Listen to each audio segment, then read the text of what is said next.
Test parents, अब कुछ questions state डायन मोशन पर बचे हुए कंक्लूड करते हैं। ओके, इसमें कुछ क्वेश्चंस जो ग्राफ पर हैं सिंपल क्वेश्चंस हैं, इनको भी आप एक बार देख लीजिए। मैं आपके सामने एक बार हाईलाइट कर देता हूं। ओके, इससे ऊपर आपको ज्यादा नहीं जाना है, बार बार मैं आपको रोक के रखा हुआ हूं। तो अब आप देखिए, अगर यूनिफॉर्म मोशन है, uniform non uniform motion as well as non uniform motion को दो टाइप में डिवाइड किया था, uniformly accelerated and non uniformly accelerated. इस पर जो नॉर्मल से ग्राफ आते हैं, जिसको क्वेश्चन डिस्कस हुआ है नीट में, वो मैं आपके सामने ला देता हूं एक बार। ओके, अब यूनिफॉर्म मोशन में अगर डिस्प्लेसमेंट टाइम ग्राफ है और दो वेलोसिटीज, दो ऑब्जेक्ट की वेलोसिटीज को कंपेयर कराया जाए, ये कराया गया है। ओके, तो आपने क्या करना? ओके, तो देखिए, अब अगर डिस्प्लेसमेंट टाइम ग्राफ है, ये टाइम है और ये डिस्प्लेसमेंट है, दो डिफरेंट ऑब्जेक्ट के लिए यूनिफॉर्म मोशन का डिस्प्लेसमेंट टाइम ग्राफ है, उस कंडीशन में इन दोनों ऑब्जेक्ट ए और बी दो ऑब्जेक्ट हैं, ए का स्लोप एंगल θ1 है और बी का स्लोप एंगल θ2 है। इस कंडीशन में अगर आपसे पूछें कि ए और बी की वेलोसिटीज का रेशियो क्या होगा, बी टू ए पूछ सकते हैं, ए टू बी पूछ सकते हैं, तो उस कंडीशन में अगर आप देखेंगे b a is equal to tan θ1, b b is equal to tan θ2। अगर वो आपसे पूछें b a upon b b in this condition tan θ1 upon tan θ2। Okay, अब यहां पर ये एंगल्स गिवन है कि θ1 30 है, θ2 60 है, तो उस कंडीशन में इनकी वैल्यूज डाल दीजिए। इनकी वैल्यू टैब में पुट करने के बाद जो आंसर आएगा, ये इन दोनों वेलोसिटीज का आपको रेशियो मिल जाएगा। ओके, तो एक एक्सपेक्टेड क्वेश्चन फॉर नीट जिसमें आपको ग्राफ, डिस्प्लेसमेंट टाइम ग्राफ सामने है और इसमें वेलोसिटीज का रेशियो आपको बताना है स्लोप एंगल्स की फॉर्म में। Clear? And after that next question जिसमें यूनिफॉर्मली एक्सीलरेटेड मोशन है और उसके अंदर एक्सीलरेशन का रेशियो अगर आपसे पूछते हैं और ग्राफ है वेलोसिटी टाइम, तो बिल्कुल सिमिलर। यहां देखिए, अब ये v है और ये टाइम है, यहां पर दो डिफरेंट ऑब्जेक्ट के एक्सीलरेशन आपको पता है, ये c है और ये d है, ये एंगल θ1 है और ये एंगल θ2 है। तो इस कंडीशन में यहां पर अगर ये bt ग्राफ है और यूनिफॉर्मली एक्सीलरेटेड मोशन है, एक्सीलरेटेड मोशन है, इन दिस कंडीशन अगर आपसे पूछें इन दोनों ऑब्जेक्ट के एक्सीलरेशंस का रेशियो क्या होगा, तो वही कंडीशन आएगी AC upon AD is equal to tan θ1 upon tan θ2। AC upon AD is equal to tan θ1 upon tan θ2। अब यहां पर भी अगर एंगल्स गिवन है तो उस कंडीशन में इसका रेशियो, ठीक है, एक्सीलरेशंस का रेशियो क्या आएगा। क्लियर? बहुत ज्यादा हाई फाई क्वेश्चंस पर आपको नहीं जाना है और बाकी जो आपके फिक्स ग्राफ है उन फिक्स ग्राफ को आप देख लीजिए, क्योंकि थ्योरी में आपको इसमें बिल्कुल नहीं पढ़ा रहा। क्लियर? बाकी आपसे रेशियो पूछे जाए, किसमें ये क्वेश्चन आपके सामने है और ये क्वेश्चन आपके सामने है, ठीक। उसके बाद में अब हम रिलेटिव वेलोसिटी पर इन्वॉल्व होते हैं। तो रिलेटिव वेलोसिटी पे इन्वॉल्व होते हैं, रिलेटिव वेलोसिटी में हल्का सा कॉन्सेप्ट वेक्टर का इन्वॉल्व होता है। अब आप देखिए, वेक्टर में अगर आपको सिर्फ डिफरेंस अच्छे से पता है तो रिलेटिव वेलोसिटी के क्वेश्चंस आपके करेक्ट चले जाएंगे। अगर आपको वेक्टर का डिफरेंस इन सब्ट्रैक्शन आता है, जस्ट सब्ट्रैक्शन आता है, उस कंडीशन में रिलेटिव वेलोसिटी का क्वेश्चन आपका करेक्ट चला जाएगा नीट लेवल का। इसमें आपको बहुत ज्यादा ऊपर नहीं जाना है। अब मैं आपको हल्का सा सब्ट्रैक्शन बताता हूं और सब्ट्रैक्शन बताने के बाद आपके सामने क्वेश्चन डिस्कस कर देता हूं। सब्ट्रैक्शन के बाद क्वेश्चन डिस्कस कर देता हूं। देखिए भाई, सब्ट्रैक्शन ऑफ द वेक्टर्स, इसी के थ्रू बहुत सारे क्वेश्चंस आपके सामने हो जाएंगे। ध्यान से देख लीजिए, वैसे आपने किया होगा बट फिर भी क्वेश्चन कराने से पहले हल्का सा रेफरेंस दे रहा हूं मैं आपको। ये देखिए, ये वेक्टर ए है और ये वेक्टर बी है। नॉर्मल सा कॉन्सेप्ट, ना ट्रायंगल लॉ ना पैरेललोग्राम लॉ, नॉर्मल से कॉन्सेप्ट से आप इसको कर सकते हैं। आप देखिए, अब ये वेक्टर ए है और ये वेक्टर बी है। अगर आप इन दोनों वेक्टर्स को नॉर्मल से कॉन्सेप्ट से ऐड करते हो तो इसके एडिशन का जो तरीका होगा उसके अकॉर्डिंग इस वेक्टर बी को यहां पुट कर दीजिए। कंडीशन ये होनी चाहिए, सेकंड वेक्टर का टेल फर्स्ट के हेड पर आएगा और जो वेक्टर स्टार्ट लेगा फर्स्ट वेक्टर से रिजल्टेंट जाएगा उसका ये, और ये रिजल्ट क्या लाएगा, r = a + b। ठीक है, इसको ट्रायंगल लॉ कह देते हैं। आप बाद में लॉ वर्ड नहीं रटने हैं आपको पता होना चाहिए कॉन्सेप्ट, क्वेश्चन कैसे करने हैं। एंड आफ्टर दैट इसी में अगर हमें a माइनस बी करना है, a माइनस बी करना है, तो उस कंडीशन में आप a माइनस बी को क्या लिख सकते हो, a माइनस बी को आप लिख सकते हो a प्लस माइनस बी। मतलब एडिशन के कॉन्सेप्ट से सब्ट्रैक्शन आप सीख सकते हो, यानी जो वेक्टर आपको सब्ट्रैक्ट करना है उसको रिवर्स कर लिया, अगर आप फर्स्ट के साथ ऐड करोगे तो ये सब्ट्रैक्शन कहलाएगा। ठीक, तो देखिए अब इसमें अगर आपको सब्ट्रैक्शन करना है तो उस कंडीशन में फर्स्ट वेक्टर a, उसके बाद देन माइनस बी को ऐड करिए, ये result R a minus b कहलाएगा। क्लियर, ये रिजल्ट a माइनस बी कहलाएगा। सेकेंड कॉन्सेप्ट है सब्ट्रैक्शन का, जिसके अकॉर्डिंग फर्स्ट वेक्टर a, उसके बाद वेक्टर b को अगर आपने सब्ट्रैक्ट करना है और विदाउट चेंजिंग द डायरेक्शन तो सब कुछ उल्टा करिए। एडिशन में हेड टू टेल प्लस करते हैं, अब यहां पर टेल टू टेल जोड़िए। एडिशन में रिजल्टेंट स्टार्ट होता है इस वेक्टर से, अब सब्ट्रैक्शन में रिजल्टेंट स्टार्ट होगा इस वेक्टर से। ये वेक्टर b है और ये वेक्टर a है, ये रिजल्ट a माइनस बी कहलाएगा, ये रिजल्ट a माइनस बी कहलाएगा। अब आप देखिए इन दोनों वेक्टर्स को ध्यान से देखिए, इन दोनों वेक्टर्स की direction as well as magnitude same होगी। आप इस कॉन्सेप्ट से सब्ट्रैक्ट करिए या फिर इस कॉन्सेप्ट से सब्ट्रैक्ट करिए, आपको रिजल्ट सेम मिलेगा। ओके, और एक इंपॉर्टेंट क्वेश्चन यहां पर क्रिएट होता है, मैंने यहां पर म्यूचुअली परपेंडिकुलर वेक्टर्स को ऐड किया है और म्यूचुअली परपेंडिकुलर वेक्टर्स को सब्ट्रैक्ट किया। अगर दो म्यूचुअली परपेंडिकुलर वेक्टर्स को आप ऐड करते हो, सब्ट्रैक्ट करते हो, क्वेश्चन नीट में डिस्कस हुआ है, तो उस कंडीशन में मैग्नीट्यूड दोनों केसेस में सेम आता है। अगर दो म्यूचुअली परपेंडिकुलर वेक्टर्स आपस में ऐड होते हैं, सब्ट्रैक्ट होते हैं, तो उस कंडीशन में यहाँ इनका जो मैग्नीट्यूड है वो सेम आता है। They are differ only by direction, ये सिर्फ डायरेक्शन से डिफर होते हैं। ये क्वेश्चन आपका कॉन्सेप्ट से ही क्रिएट हो गया। एंड आफ्टर दैट यहाँ आने के बाद अब स्टार्टिंग होती है रिलेटिव वेलोसिटी के क्वेश्चंस की। सिर्फ इतने से टॉपिक के बाद रिलेटिव वेलोसिटी के क्वेश्चंस की स्टार्टिंग होती है, जिसमें पहला क्वेश्चन मैं आपके सामने बोलता हूं, जिसके अकॉर्डिंग अगर मैं आपसे पूछूं, क्वेश्चन है that is discussed in the competitive examinations. An aeroplane is flying in the circular path of radius 2 kilometre, 4 kilometre, 5 kilometre, कुछ भी कह सकते हैं या फिर कुछ नहीं कह सकते हैं। Aeroplane is flying in the circular path with velocity 400 kilometre per our. What will be the change in velocity of the aeroplane when it completes half circle? जब ये हाफ सर्कल कंप्लीट करेगा तो इस एरोप्लेन की velocity का change क्या होगा? अब आपको चेंज फाइंड आउट करना है।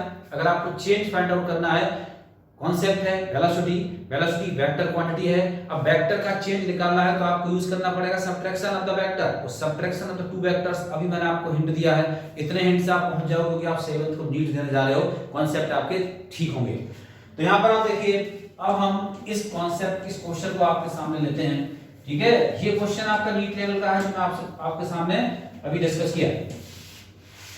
अब इसमें डायरेक्शन आपसे नहीं पूछी जाएगी, सिर्फ और सिर्फ आपसे पूछा गया change in velocity find out करिए। ठीक, आप अपनी स्किल यूज करिए और स्किल यूज करने के बाद दिमाग में यूज करिए कि प्लेन जो है वो सर्कल में मूव कर रहा है। अब जब सर्कल में मूव कर रहा है तो हाफ सर्कल पूरा करने पर चेंज इन वेलोसिटी आपको बतानी है। ठीक, यहां पर 99% स्टूडेंट से गलती होती है जहां पर मैं आपसे बात कर रहा हूं। ओके, अब यहां दोबारा सुन लीजिए। अगर दो वेक्टर्स आपको गिवन है इस फॉर्म में, अगर ये दो वेक्टर्स इस फॉर्म में गिवन है, इनको अगर आप सब्ट्रैक्ट करते हो, ठीक है, और उसके बाद देन ये दो वेक्टर्स इस फॉर्म में गिवन है, इनको आप सब्ट्रैक्ट करते हो तो क्या होता है वो अब आप देखिए। ठीक, इस कॉन्सेप्ट के थ्रू ही आप इस क्वेश्चन को कर पाओगे। तो देखो, अब कहीं भी आप सर्किल कंसीडर कर लीजिए, इस सर्किल है, इस सर्किल में आपसे ये नहीं कहा गया कि प्लेन कहां से स्टार्ट ले रहा है, आप अपने हिसाब से एज्यूम कर लीजिए ये प्लेन यहां से स्टार्ट ले रहा है, हाफ सर्किल यहां पूरा हो जाएगा। एक स्टूडेंट सोचता है कि प्लेन यहां से स्टार्ट हो रहा है, हाफ सर्किल यहां पूरा हो जाएगा। डिपेंड्स कि एट ए टाइम आप क्या सोच रहे हो। तो अगर आपने स्टार्ट किया कि प्लेन यहां चल रहा है, यहां पर था, और उसके बाद देन हाफ सर्किल पूरा हुआ, तो हाफ सर्किल पूरा होने पर ये यहां आ गया। अब हाफ सर्किल पूरा होने पर यहां आ गया तो उस कंडीशन में ये है 400 किलोमीटर पर आवर और ये है 400 किलोमीटर पर आवर। इन दोनों वेक्टर्स को जब आप सब्ट्रैक्ट करोगे, क्योंकि आप देखिए इन दोनों वेक्टर्स के बीच में एंगल बन चुका है 180 डिग्री। 180 डिग्री पर अगर दो वेक्टर सब्ट्रैक्ट होते हैं तो ये डायरेक्टली ऐड हो जाते हैं और यहां पर चेंज इन वेलोसिटी निकल के आएगी। चेंज इन वेलोसिटी आएगी 800 किलोमीटर पर आवर। 99% इसको जीरो लिखेंगे जो कि इनकरेक्ट हो जाएगा। ये दोनों वेक्टर्स को जब आप सब्ट्रैक्ट करोगे that is change in velocity is equal to 800 kilometre per hour. Okay, अब इसी क्वेश्चन में अगर आपसे कह दिया जाए aeroplane is flying with velocity 400 kilometre per hour in the circular path, the change in velocity of the plane when it completes the circle, अगर ये सर्कल कंप्लीट करता है उस कंडीशन में चेंज इन वेलोसिटी क्या होगी। ओके, तो अब आप देखिए जिस पॉइंट से स्टार्टिंग हुई है ये प्लेन उसी पॉइंट पर आता है तो उस कंडीशन में ये दो वेक्टर्स इस पोजीशन में आ जाएंगे। अब अगर ये दो वेक्टर्स इस पोजीशन में आ जाएंगे, इन वेक्टर्स की मैग्नीट्यूड इक्वल है, इन वेक्टर्स को अगर आप सब्ट्रैक्ट करोगे रिजल्ट जीरो में कन्वर्ट हो जाएगा और यहां पर चेंज इन वेलोसिटी डेल्टा भी जीरो आएगी।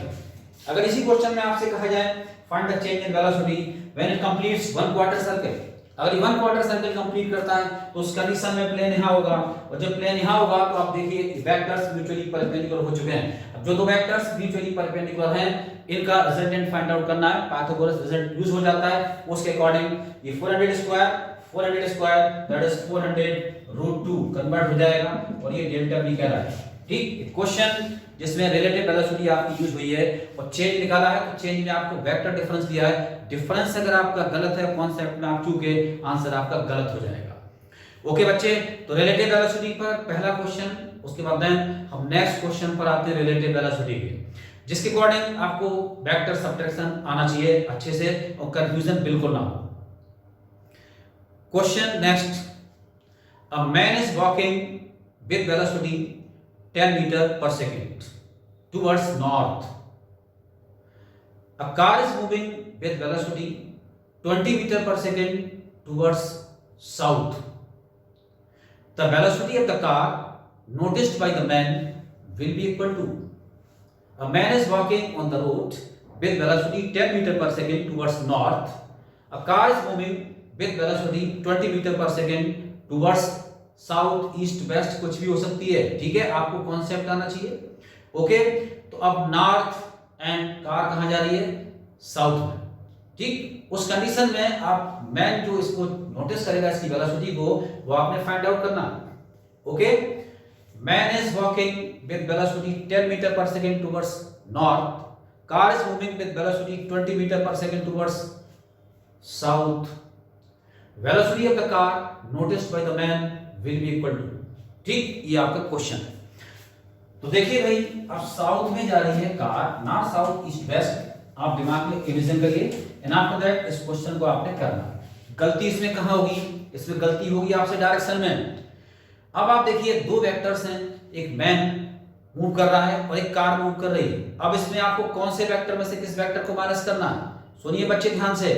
अगर आप ए में से बी को माइनस कर रहे हैं और बी में से ए को माइनस कर रहे हैं, अगर आप ए से बी माइनस कर रहे हैं, बी से ए माइनस कर रहे हैं, डायरेक्शन पलट जाएगी, डायरेक्शन बदल जाएगी। तो इसलिए ध्यान रखना है कि कौन से वेक्टर में से कौन से वेक्टर को माइनस करना है रिलेटिव वेलोसिटी का क्वेश्चन करते समय। ओके, तो देखिए नॉर्थ साउथ ईस्ट वेस्ट,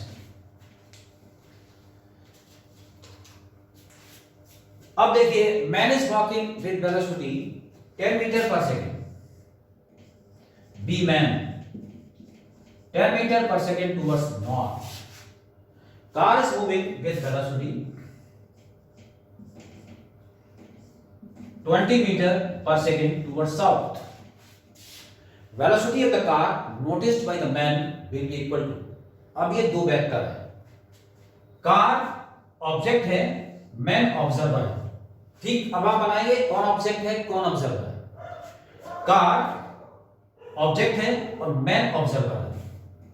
हमेशा जब भी आपको रिलेटिव वेलोसिटी निकालनी है आपको सब्ट्रैक्शन करना है, object minus observer, object minus observer. अगर आप ऑब्जर्वर माइनस ऑब्जेक्ट कर दोगे न्यूमेरिकल वैल्यू फिट बैठ जाएगी बट डायरेक्शन आपकी गलत हो जाएगी। ओके, क्वेश्चन आपका जीरो में चला जाएगा। तो क्या करना है, ऑब्जेक्ट माइनस ऑब्जर्वर। ओके, इन दोनों वेक्टर्स को आपने सब्ट्रैक्ट करना है, तो सब्ट्रैक्ट करना है तो उस कंडीशन में आप देखिए दोनों अपोजिट वेक्टर्स आपको दिखाई दे रहे हैं। मैंने आपसे कहा कि जिस वेक्टर को आपने माइनस करना है तो किसको किस में से माइनस करना है, ऑब्जेक्ट माइनस ऑब्जर्वर, मींस हमें यहां पर निकालना है BC minus B man, car में से मैन की वेलोसिटी को माइनस करना है। तो अब आप देखिए इस वेक्टर को आप ऐसे छोड़िए, उसके बाद देन इस वेक्टर की डायरेक्शन चेंज करिए, और डायरेक्शन चेंज करने के बाद आप देखिए B कार हमने ऐसे लिख दिया और B मैन को हमने क्या किया, रिवर्स किया, और रिवर्स करने के बाद यहां ले आए। अब आप मैग्नीट्यूड हो चुका होगा, ये 20 है, ये 10 है, दैट इज 30 हो चुका है, और डायरेक्शन आपके सामने दिख रही है साउथ, डायरेक्शन क्या दिख रही है, साउथ। तो अब आप देखिए ये जो मैन नोटिस करेगा कार की velocity that is 30 metre per second towards south, क्या आंसर होगा 30 metre per second towards south. Okay बच्चे, अब इस टाइप के क्वेश्चंस हो सकते हैं, man is walking with velocity 20 metre per second towards east, car is moving with velocity 50 metre per second towards north south east west, कुछ भी क्या करना है आपको, कॉन्सेप्ट आपके सामने। एक क्वेश्चन और बोल देता हूं प्रॉपर फॉर्म में। Next question is a man is walking with velocity 20 metre per second towards east, a car is moving with velocity 40 metre per second towards south, velocity of the car noticed by the man will be equal to, okay. अब man जा रहा है east में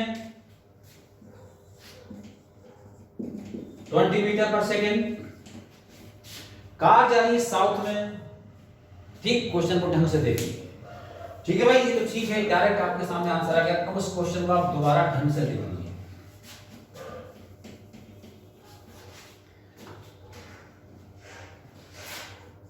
man is moving with velocity 20 metre per second towards east, B for man 20 metre per second towards east, vector बना है। Car is moving with velocity 40 metre per second towards south, 40 metre per second towards south, values कुछ भी हो सकती है। अब आपने क्या करना है, कार में से मैन की वेलोसिटी को माइनस करना है। तो अब इस वेक्टर को ऐसे छोड़ते हैं, BC 40 metre per second, addition के कॉन्सेप्ट से सब्ट्रैक्शन करोगे, ठीक, आसान काम है, और डायरेक्ट भी आप कर सकते हो। अब आप देखिए ये जो डायरेक्शन है ईस्ट, इसको रिवर्स करिए, ठीक है, तो उस कंडीशन में ये आएगा रिजल्ट B फॉर मैन, ठीक है भाई। ये रिजल्टेंट कहलाएगा डेल्टा V या फिर रिलेटिव वेलोसिटी, रिलेटिव वेलोसिटी कहलाएगी। अगर यहां पर एक्सेलरेशन पूछते उस कंडीशन में आपको डेल्टा V मिलता, और यहां पर ये आपसे पूछा है कि velocity observed bye the man, ठीक, ये रिलेटिव वेलोसिटी का क्वेश्चन है जिसमें आपका ये रिजल्ट आपका रिजल्टेंट कहलाएगा।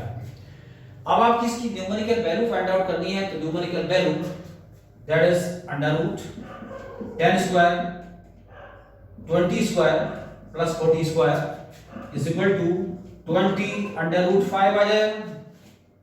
20 स्क्वायर रूट के अंदर कॉमन ले लेंगे, यहाँ 1 प्लस 4 आ जाएगा, और 1 प्लस 4 आएगा तो 20 रूट 5 आ जाएगा, ये आंसर आ गया। बट इससे काम नहीं चलेगा, ये तो हर कोई सॉल्व कर लेगा। मेन कॉन्सेप्ट आ रहा है यहाँ पर डायरेक्शन का, डायरेक्शन कहाँ जाएगी, ये डायरेक्शन देखिए, ये क्या है साउथ, और ये क्या है वेस्ट। अभी डायरेक्शन साउथ है और ये वेस्ट है, ये आप जो कंसीडर करेंगे तो ये डायरेक्शन होगी आपकी साउथ वेस्ट, ठीक, ये डायरेक्शन होगी साउथ वेस्ट। अगर ऑप्शन के साथ वेस्ट साउथ लिखा हुआ है तो वो भी कंसीडरेबल होगा, ओके। तो उस कंडीशन में आप देखिए यहाँ पर मेन इंपॉर्टेंट रोल हुआ डायरेक्शन का। अगर डायरेक्शन में आप भटके, या क्वेश्चन में मेन रोल है डायरेक्शन का, ध्यान रखिए। क्या करना है, object minus observer. Man observe कर रहा है कार को, तो मैन ऑब्जर्वर हुआ, ऑब्जेक्ट कार हुई। किसी भी टाइप का क्वेश्चन आएगा, आपने क्या करना है, आपने ऑब्जेक्ट माइनस ऑब्जर्वर करना है और अपने सब्ट्रैक्शन को यूज करना है, ठीक है। अगर आप इसको डायरेक्ट सब्ट्रैक्ट करना चाहते डायरेक्ट सब्ट्रैक्ट करना चाहोगे तो उस कंडीशन में डायरेक्शन चेंज नहीं करना चाहते, जो पहला मेथड बताया था, तो भी हमारा आंसर यही आएगा, कोई फर्क नहीं पड़ता। दोनों में से आपको जो इजी लग रहा है उसको आप यूज कर लीजिए और इस क्वेश्चन को आप ढंग से कर लीजिए फॉर 7th मई। क्लियर। नेक्स्ट रिलेटिव वेलोसिटी का क्वेश्चन आपके सामने जाता है, जो मैंने आपको बता दिया। ठीक है, और बहुत सारे क्वेश्चंस क्रिएट होंगे, कॉन्सेप्ट आपका यही जाएगा। अब कई बार कोई वर्ड चिड़िया उड़ा देते हैं वो, and after that relative velocity आपके सामने यूज कर लेते हैं। क्वेश्चन मैं आपके सामने बोल देता हूं, that is a parrot is flying, a parrot is flying with velocity 5 metre per second towards west. Parrot is flying with velocity 5 metre per second towards west. Man is walking with velocity 20 metre per second towards south. Velocity of the parrot noticed by the man will be equal to, velocity of the parrot noticed by the man will be equal to, तो parrot कहाँ जा रहा था? Waste में। Man कहाँ जा रहा था? साउथ में। ठीक है, तो अब आप देखिए यहां पर आपको पैरट की वेलोसिटी बतानी है जो मैन ने नोटिस की है। ठीक है भाई, पैरट जा रहा है वेस्ट में, B for parrot 5 metre per second. Man जा रहा है साउथ में 20 मीटर पर सेकेंड। अब आपको करना है रिलेटिव वेलोसिटी का कॉन्सेप्ट यूज, तो पैरट की वेलोसिटी से माइनस करनी है मैन की वेलोसिटी। फॉर दैट इस वेक्टर को आप डिस्टर्ब मत करिए। ठीक है, इसकी डायरेक्शन चेंज कर लीजिए, इसको यहां ले जाइए, ये रिजल्ट आएगा। ठीक, velocity of the parrot noticed by the man, velocity of the parrot noticed by the man. Okay, तो अब आप देखिए ये साउथ में था, इसको आपने नॉर्थ में कन्वर्ट किया। अभी डायरेक्शन कहां होगी? वेस्ट नॉर्थ या नॉर्थ वेस्ट इसकी डायरेक्शन हो जाएगी। आप निकालेंगे कैसे? वैसे ही, ये 5 है और ये 20 है। ठीक, √5 स्क्वायर प्लस 20 स्क्वायर, फिर भाई √5 स्क्वायर कॉमन हो जाए, 1 प्लस 16। ठीक है, दैट इज 5/17। डायरेक्शन ये देखिए, ठीक, नॉर्थ वेस्ट। डायरेक्शन क्या है?